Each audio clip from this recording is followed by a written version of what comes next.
Selamat pagi, Kak. Terima kasih atas waktu yang telah diluangkan untuk kami. Perkenalkan, kami dari mahasiswa Universitas Anak Dharma Yogyakarta, Fakultas Keguruan dan Ilmu Pendidikan, Program Studi Pendidikan Ekonomi. Tujuan kami di sini untuk mengerjakan tugas kami yang salah satunya yaitu wawancara dalam teori komunikasi yang hubungannya dengan pendidikan. Aku mungkin bisa dimulai pertanyaannya. Bisa. Pertanyaan pertama dari kami mengenai motivasi Bapak menjadi kepala sekolah itu, mungkin bisa ceritakan kepada kami sedikit, Pak. Terima kasih dari anakku, mahasiswa Universitas Anak Dharma ya. Yang pertama, terima kasih kepada universitas yang sekarang sampai ke sekolah kami yang melakukan tugas ya. Peran pertama adalah bagaimana motivasi saya menjadi kepala sekolah ya. Tentu sebagai seorang guru, kami sudah lama menjadi guru ya, punya suatu cita-cita ya.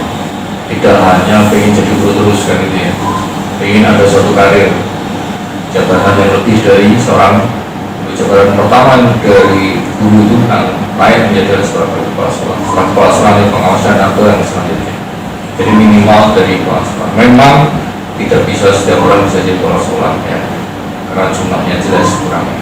Pada itu kami juga punya keinginan jelas. Setiap guru pasti punya keinginan jadi kepala sekolah ya.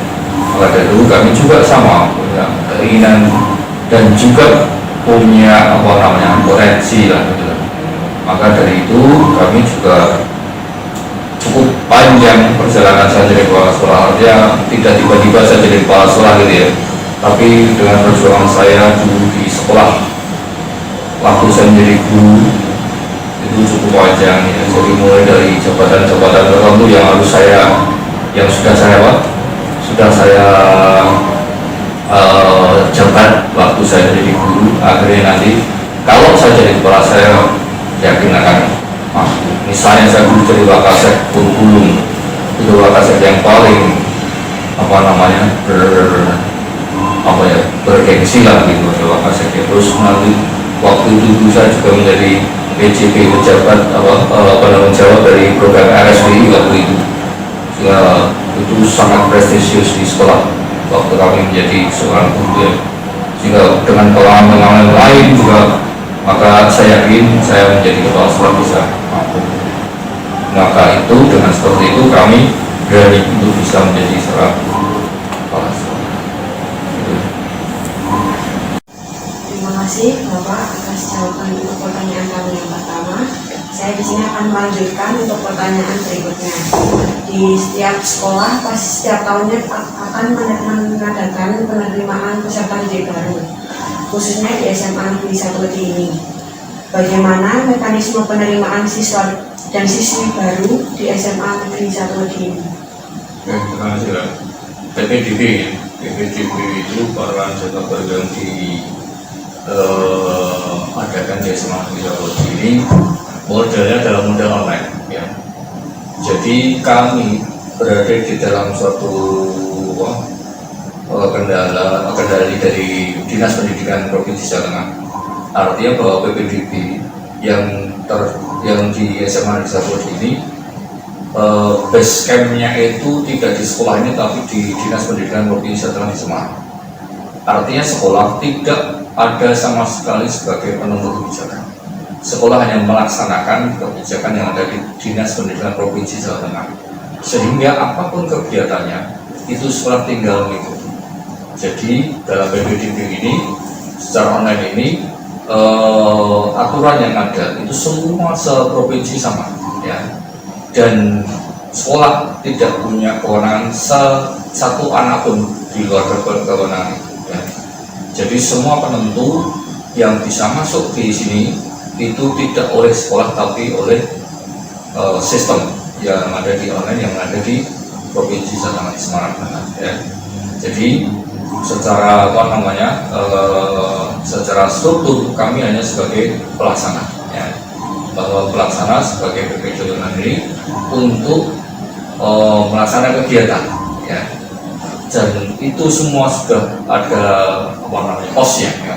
Prosedur operasional standarnya yang sudah semua mengetahui, baik itu murid, siswa baru atau orang tua atau semuanya aja itu sudah apa namanya sudah membaca dulu aturan-aturan yang ada dalam PPDB, sehingga anak-anak yang bisa masuk di sini itu ya sudah sesuai dengan apa prosedur yang ada. Tidak akan mungkin ada siswa yang masuk di sekolah ini tanpa prosedur.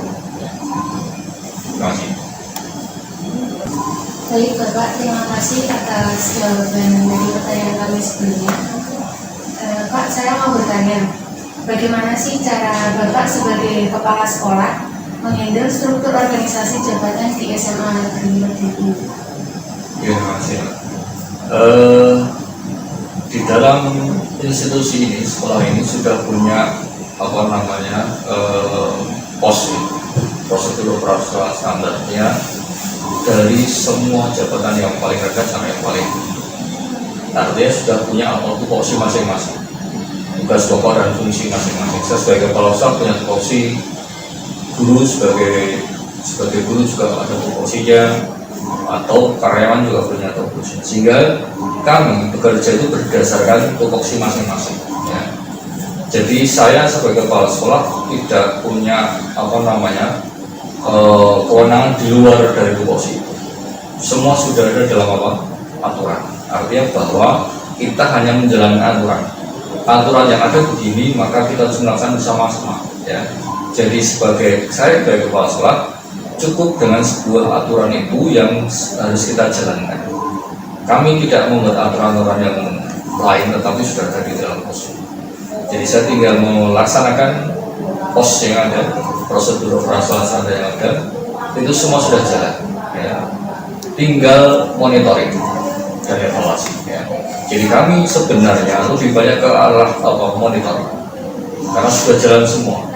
Di dalam manajemen sekolah kami sudah sudah jalan sesuai dengan tupoksinya, jarang mengajar dan sebagainya, dan punya tugas pokok masing-masing.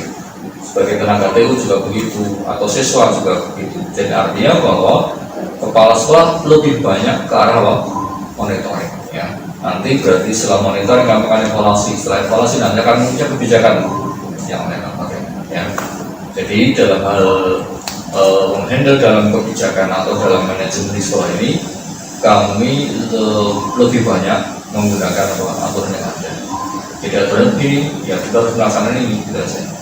Jadi tidak ada apa namanya kepala sekolah itu harus harus dihormati sampai dihormati enggak, tapi semua sudah sesuai dengan tupoksi masing-masing. Ini. Ya, terima kasih Pak atas jawaban yang sudah diberikan tadi. Selanjutnya saya izin bertanya, bagaimana cara Bapak sebagai manajemen lini atas menerapkan komunikasi kepada seluruh guru, karyawan, dan seluruh siswa di masa pandemi ini, Pak? Terima kasih. Ya. Memang di dalam masa pandemi ini ada beberapa kendala, ya. Tidak banyak kendala, tapi ada beberapa kendala yang harus kita hadapi dalam manage sekolah ini. Karena satu, siswa itu jelas sekarang tidak di sekolah, dia di rumah belajarnya, PJJ, pembelajaran jarak jauh. Juga guru kami juga tidak semuanya berada di sekolah, tapi juga ada yang work from home, WFH, berada di rumah tapi mengajar. Maka dari itu memang kami sebagai kepala sekolah ya tidak bisa secara langsung mengawasi seluruhnya, tetapi dalam hal ini kita menggunakan teknologi, ya. Dalam artian bahwa kita dalam hal koordinasi tidak harus kita dalam koordinasi harus tatap muka secara fisik, tetapi kita juga menggunakan teknologi yang ada. Misalnya dengan yang sering kita lakukan adalah dengan koordinasi waktu misalnya hari Senin atau apel itu kita menggunakan tambahan yang teman-teman guru yang atau teman TU yang di rumah itu menggunakan Google Meet ya. Jadi saya pada waktu misalnya waktu pembinaan di ruang guru itu saya siarkan dengan Google Meet. Artinya bahwa teman-teman yang berada di rumah pun itu juga bisa mendengar apa yang saya sampaikan di dalam penjelasan saya di dalam ruang guru. Yang semua guru yang waktu WFO yang work from office ya, yang masuk di sekolah mendengar penjelasan secara langsung.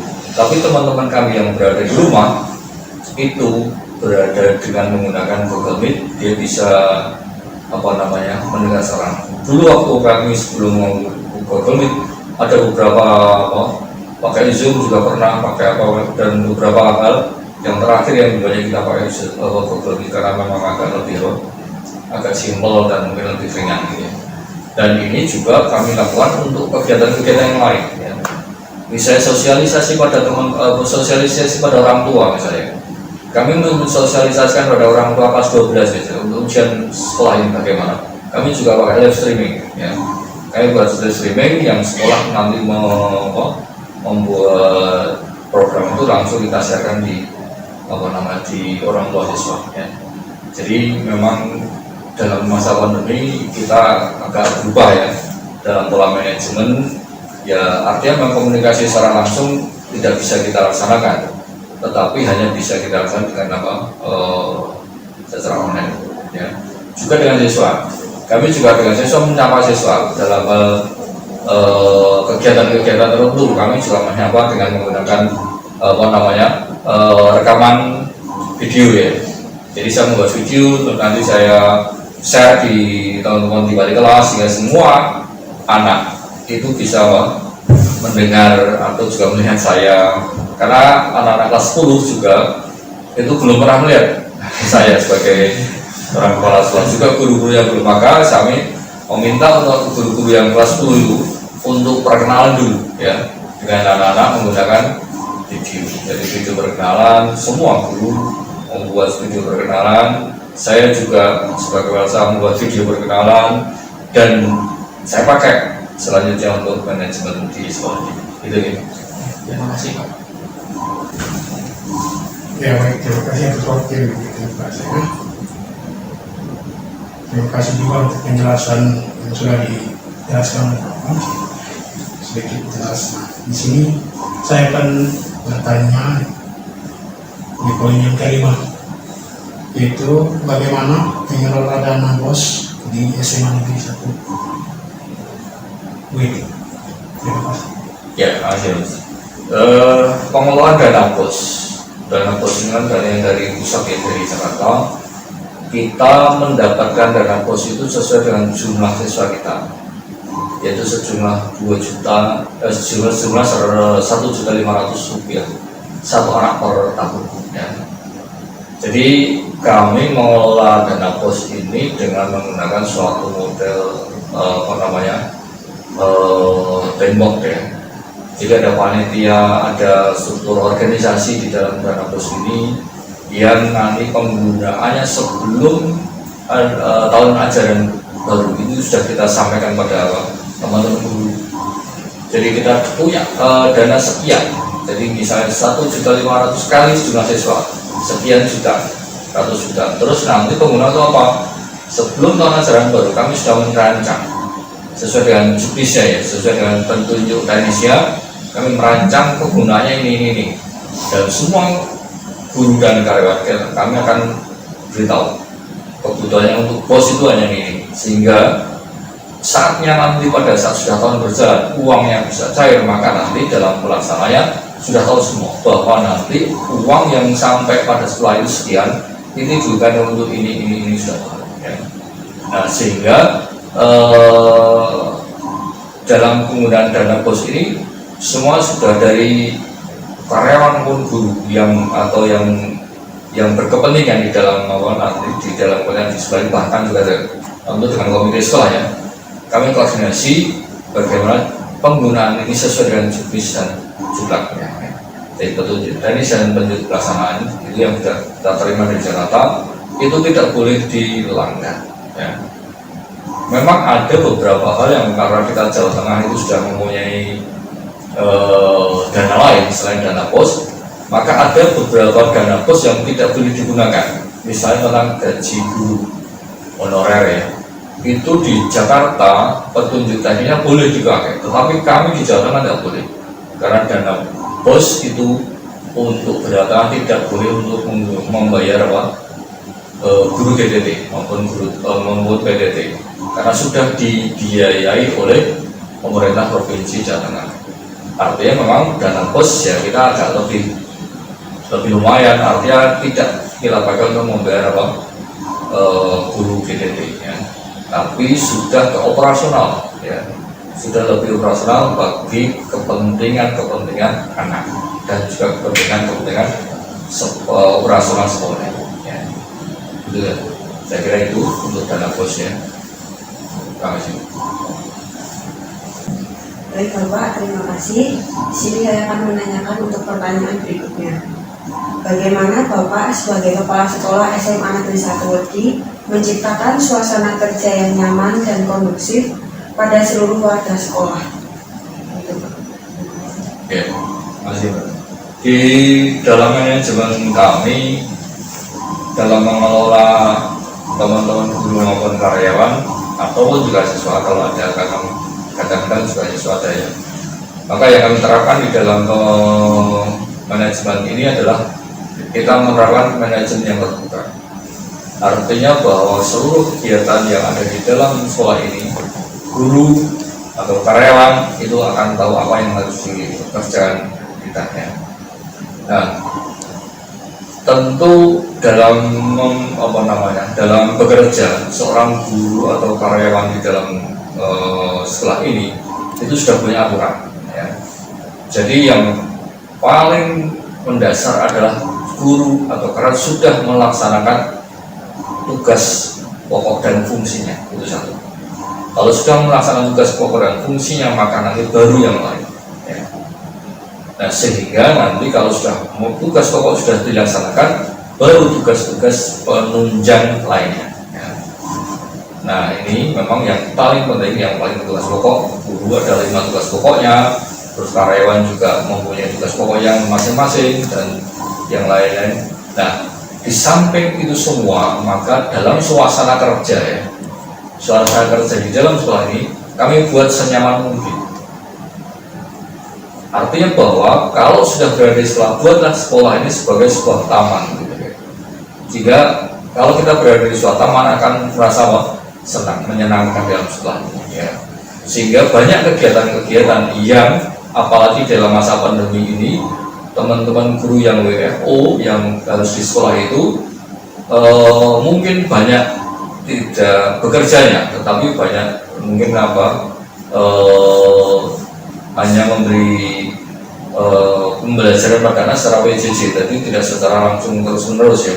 Maka banyak waktu luang untuk anak-anak, untuk guru-guru kita, sehingga di dalam hampir masa PJJ ini kami banyak mempunyai suatu kegiatan-kegiatan selama jam kerja itu. Jadi misalnya yang senang olahraga, saya suruh olahraga, yang seni saya suruh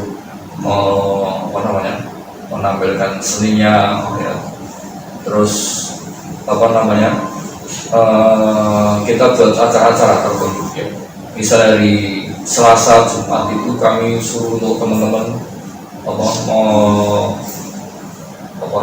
tenis misalnya ya. Terus hampir semua teman-teman kami dari TU dan guru pada lainnya dari Selasa, pingpong dan sebagainya itu kami fasilitasi ya. Juga yang senang nyanyi misalnya, dari Jumat pagi itu kan bukan namanya Jumat Barokah gitu ya. Jumat Barokah itu pagi pada senam dulu untuk menyiapkan teman-teman itu ya.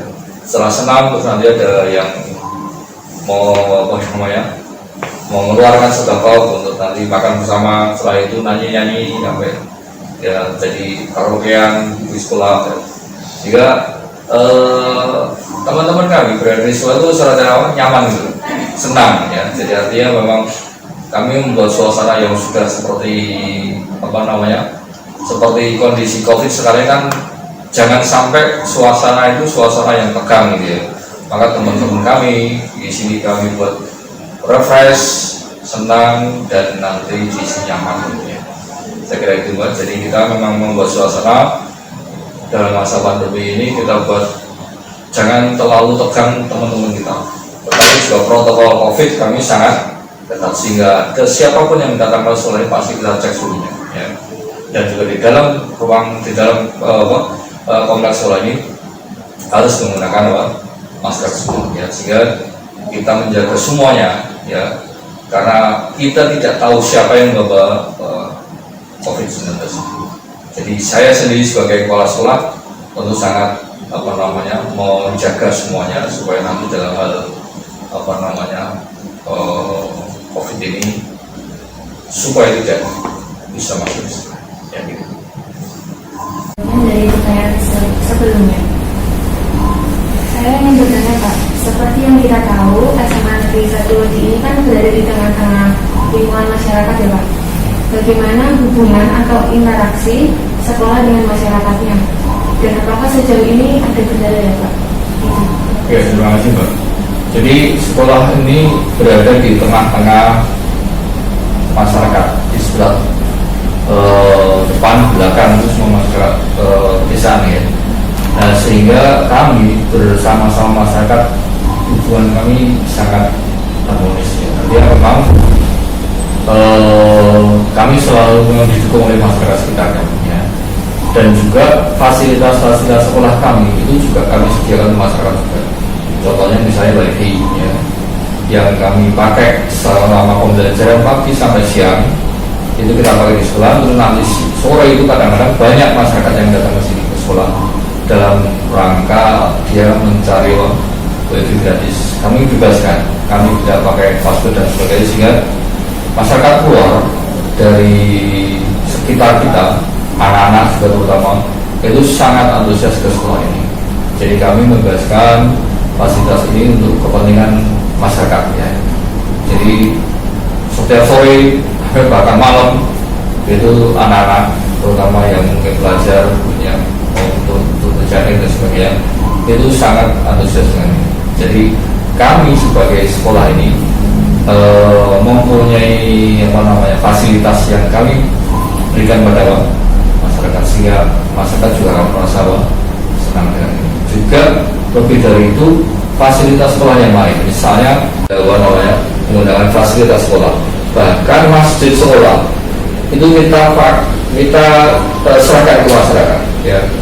Jadi kami punya masjid yang dipakai untuk kegiatan sekolah pagi sampai siang, tapi sore dan malam itu digunakan oleh masyarakat, sehingga kami dengan masyarakat saling mendukung lah ya, dalam hal kerjasama ya.